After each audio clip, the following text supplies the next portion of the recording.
नमस्कार, आप देख रहे हैं 4 PM और मैं हूं आपके साथ निधि तिवारी। आखिरकार किसानों के आगे सरकार को झुकना ही पड़ा। हरियाणा के कुरुक्षेत्र में दिल्ली चंडीगढ़ हाईवे जाम करके धरने पर बैठे किसानों की मांगे अब सरकार ने मान ली हैं, जिसके चलते मंगलवार रात किसानों ने करीब 31 घंटे बाद नेशनल हाईवे से अपना मोर्चा हटा दिया है। प्रशासन और किसानों के बीच कई दौर की बातचीत के बाद ये सहमति बनी। सरकार की ओर से कुरुक्षेत्र के डीसी शांतनु शर्मा और एसपी सुरेंद्र सिंह भौरिया ने किसानों के बीच पहुंचकर सरकार के फैसले से अवगत कराया, जिसके बाद किसानों ने धरना समाप्त करने का ऐलान कर दिया। सरकार ने किसानों की 2 मांगे मान ली हैं। किसान संगठन कह रहे थे कि हरियाणा सरकार सूरजमुखी का उतना ही दाम दिलवाए जितना केंद्र सरकार ने एमएसपी तय किया है। सरकार ने किसानों की ये मांग मान ली है। अब हरियाणा सरकार 6400 रुपए प्रति क्विंटल एमएसपी पर सूरजमुखी की खरीद करेगी। इसके अलावा किसान संगठन 6 जून को कुरुक्षेत्र में प्रोटेस्ट के दौरान अरेस्ट किए गए 9 किसान नेताओं को रिहा करने का भी आश्वासन दे दिया गया है, जिसके बाद किसानों ने हाईवे से हटने का ऐलान कर दिया और किसान नेताओं ने भी इसे अपनी बड़ी जीत बताया। वहीं किसान भले ही इसे अपनी बड़ी जीत बताकर जश्न मना रहे हों, लेकिन ये जीत आसान नहीं थी। मंगलवार को एक ओर जहां तपती धूप में किसान नेशनल हाईवे पर डटे हुए थे, तो वहीं दूसरी ओर सरकार भी किसानों के इस आंदोलन को खत्म कराने में लगी हुई थी। दिन भर प्रशासनिक अधिकारियों और किसान नेताओं के बीच बैठकों का दौर जारी रहा। शाम को 4 घंटे तक चली पहली बैठक जो थी वो बेनतीजा रही, जिसके बाद किसानों ने नेशनल हाईवे पर पक्का मोर्चा लगाने का ऐलान कर दिया। वहीं दूसरी ओर सरकार के कहने पर शाम को किसान नेताओं के साथ फिर से बैठक का नया दौर शुरू हुआ, जो कि करीब 2.5 घंटे तक चला। इस बैठक में डीसी, एसपी समेत संयुक्त किसान मोर्चा और भारतीय किसान यूनियन के नेता भी शामिल रहे। इस बैठक में ये तय हुआ कि सरकार किसानों की मांगों को मानेगी। इसके बाद किसानों ने नेशनल हाईवे से अपना मोर्चा हटाने का निर्णय कर लिया। किसान नेता राकेश टिकैत ने कहा कि सरकार ने हमारी मांगे मान ली हैं, हम अपना विरोध प्रदर्शन अब खत्म कर रहे हैं। केंद्र सरकार ने जो एमएसपी तय की थी, किसान उसी की मांग कर रहे थे। हम देश भर में एमएसपी के लिए लड़ते रहेंगे और हम किसी को झुकाते नहीं हैं। जो हमारा हक है वो हमने मांगा है। ये किसानों का हक था और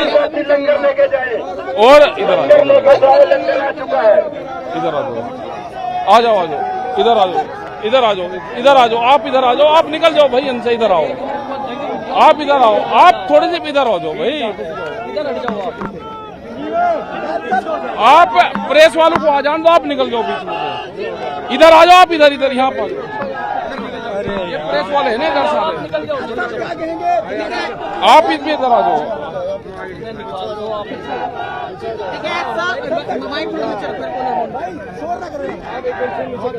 साहब 2 दिन तक लड़ाई लड़ी, क्या कुछ फैसला लिया है? देखो, फैसला ये लिया है, हमारा यहाँ पे ये आंदोलन था कि एमएसपी पे खरीद शुरू हो।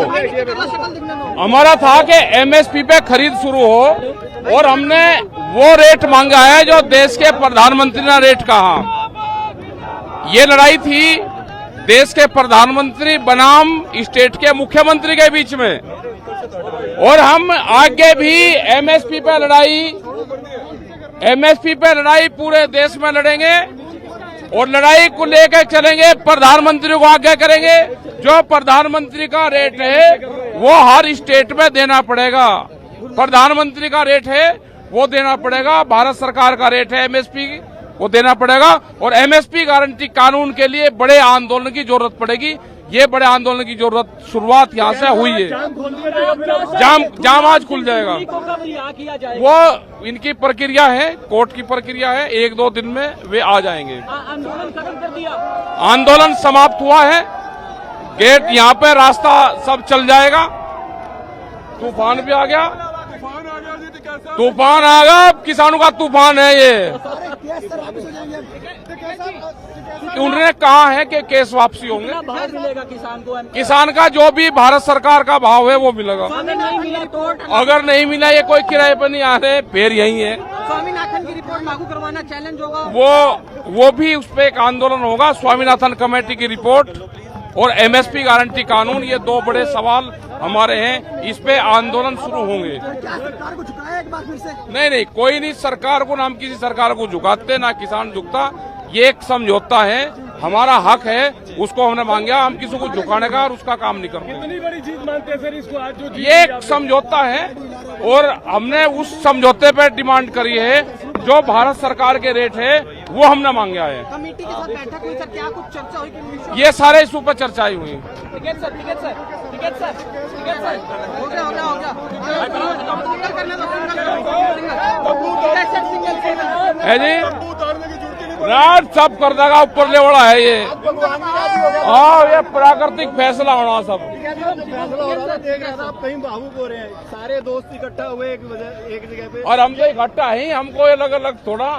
भाई खेती बड़ी है, कोई कहीं कर रहा, कोई कहीं कर रहा। जब ब्याह शादी हो, हारी बीमारी हो, सब अपना इकट्ठा हो जा। हाँ, केस तो वापस कर दिया जाएगा। केस सारों की बात हुई, सारे ही वापसी होंगे। साहब कब तक बाहर आएंगे? अरे आ जाएंगे, अभी क्या को जल्दी है, एक आध दिन में आ जाएंगे।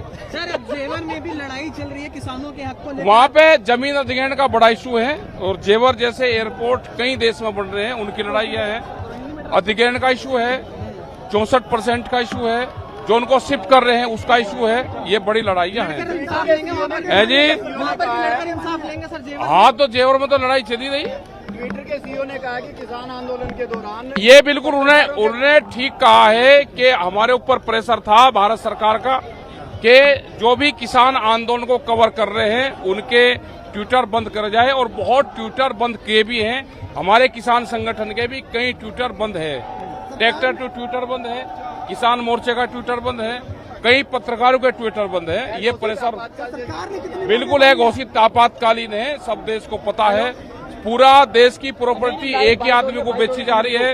यहाँ से बहुत देश से उद्योगपति देश छोड़कर बाहर जा रहे हैं। ये खतरनाक स्थिति देश के सामने है। चुनावों को लेकर भी सर लड़ाई रहेगी। अब है जी, 24 चुनाव हमारा चुनाव से कोई संबंध नहीं है। हमारा चुनाव से कोई संबंध नहीं है। ना हम चुनाव लड़ेंगे, ना हमारा चुनाव। कितनी मांगों पर सहमति बनी आज? अरे पता चल जाएगा, जितनी में बनी ठीक है, नहीं बनी तो फिर आंदोलन सही। राकेश, इस वक्त हमारे साथ 2 दिन से सर आप लगातार जो है हाँ, यही यहाँ है। पर डटे हुए हैं। क्या हाँ। कहना चाहेंगे? आज जीत मिली है, बड़ी जीत। ये हुआ है, किसान का एक समझौता हुआ है, सम्मानजनक उसका समझौता हुआ। और हमारी जो एसकेएम की कमेटी थी, जो लोकल कमेटी थी, उन लोगों ने सबने एक समझौता हुआ, प्रशासनिक अधिकारियों के बीच में बैठकर समझौता हुआ। गुरनाम सिंह चढ़ूनी अभी तक बाहर नहीं आए हैं और आ जाएंगे बाहर, क्या रात को आएंगे, वे कल आ जाएंगे। कई केसेस जो है दर्ज किए गए। अरे हो जाए केसेस तो सरकार दर्ज करे, वही वापसी ले किन ले। मांगों के ऊपर से सहमति बनी है? क्या ये है कि एमएसपी जो भारत सरकार का रेट होगा उस पर खरीद होगी, जो डिफरेंस का पैसा है वो दिया जाएगा। सन सूरजमुखी के जो बीज है 6400 का आपने तय करे, क्या वो देने के लिए राजी? वो देंगे ये। बाकी फसलों की एमएसपी का भी एक वो उसका एक पूरे देश में आंदोलन चलेगा जब उसका होगा। जेवर को लेकर क्या कहना चाहिए? वहाँ पे भी इसी तरह जेवर में भूमि अधिग्रहण का इशू है, वे वहाँ पर चले, क्योंकि जेवर बड़ा एयरपोर्ट बन रहा है, वहाँ पे बहुत गांवों की जमीन उठाई जा रही है। जो गांव समाज की जमीन है उस पे भी गांव का हक है। गांव जब शिफ्ट होंगे तो जिनकी जमीन भी नहीं है उनको शिफ्टिंग और वो सारी चीजें उनको में सुविधा के वो दी जाएगी। आज जो जीत मिली है सब, उसे कैसे देखते हैं आप? कोई जीत और कोई हार किसी की नहीं है, वो एक समझौता है। और जब बैठकर टेबल पर समझौता होता है तो उसमें हार और जीत नहीं होती। सरकार पर जिस तरह से प्रेशर बना पाए, आगे भी इसी तरह से किसानों का हक दिलवा बातचीत हुई है, प्रेशर नहीं इसको कहते, एक बातचीत के माध्यम से समाधान हुआ। तो अब साफ है कि सरकार ने किसानों की मांग इसीलिए मानी है क्योंकि भाजपा 2024 से पहले अपना नुकसान नहीं कराना चाहती। लेकिन सरकार की मुसीबतें अभी कम नहीं हुई हैं, क्योंकि राकेश टिकैत ने साफ कहा कि वो एमएसपी गारंटी कानून लाने के लिए पूरे देश में एक बड़ा आंदोलन करेंगे, जिससे केंद्र सरकार फसलों की जो एमएसपी घोषित करे वही रेट हर राज्य के किसान को मिले। इशारा साफ है कि धरना खत्म हो गया है, लेकिन किसानों का आंदोलन खत्म नहीं हुआ है। दरअसल अभी जो एमएसपी है वो हरियाणा और पंजाब में ही है, वो भी कुछ फसलों पर, सभी फसलों पर नहीं है। और भी कई राज्यों में कुछ ही फसलों पर एमएसपी है और कुछ राज्यों में तो बिल्कुल भी नहीं है। और हरियाणा और पंजाब के किसानों को पता है कि एमएसपी की ताकत क्या है, इसीलिए वो इसके लिए लड़ते हैं। और जैसा कि राकेश टिकैत ने कह दिया है कि वो साफ है कि किसान अब बड़े आंदोलन की तैयारी करेंगे पूरे देश में एमएसपी लागू करने के लिए। और जाहिर है कि सरकार किसानों के इसी रवैये से डरती है, इसीलिए कृषि कानून भी वापस लिए गए थे। और अब सरकार चुनाव से पहले कोई भी टेंशन नहीं चाहती, इसीलिए किसानों की मांगे अब मान ली गई हैं। फिलहाल इस खबर में बस इतना ही। देश और दुनिया की तमाम बड़ी खबरें जानने के लिए देखते रहिए 4 PM न्यूज़ नेटवर्क। नमस्कार।